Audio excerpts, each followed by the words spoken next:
Hello, welcome back, guys. Thank you so much for clicking this thumbnail, and this shows you are interested in this kind of art and medium.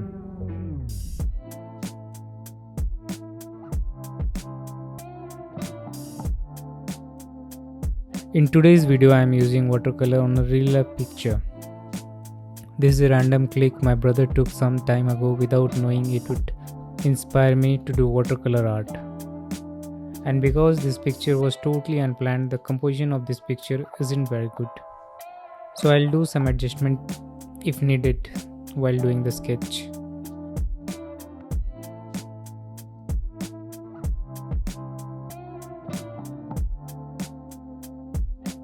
As you can see, I started drawing the outline first, adjusting the picture on my paper. I'm placing everything with HB pencil and drawing very light.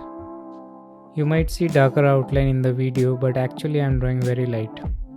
In this picture I don't like this umbrella position because it's just over my main subject. That's why I'm shifting the position of this umbrella.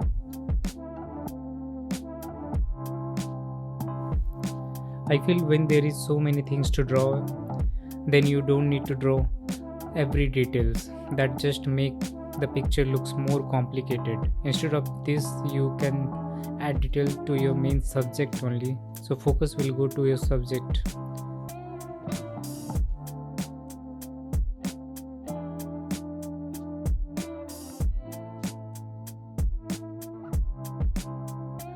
After my pencil drawing, I'll use a ball pen and trace over my pencil sketch, and I'll erase out my pencil sketch because I want to show my outline even after applying the color.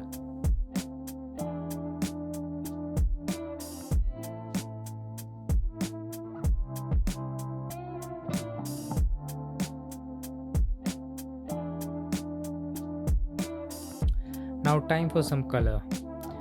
In this type of drawing, I'm not using too much water because I have to paint in a small areas, and I'll try to color in a lighter to darker tonal values. One more thing I'll keep in my mind to keep the highlighted area unpainted. While working with watercolor, always use lighter tonal value first and add tonal values layer by layer. Hope you got my point.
Thank you for watching. If you enjoyed the process, then please like and subscribe.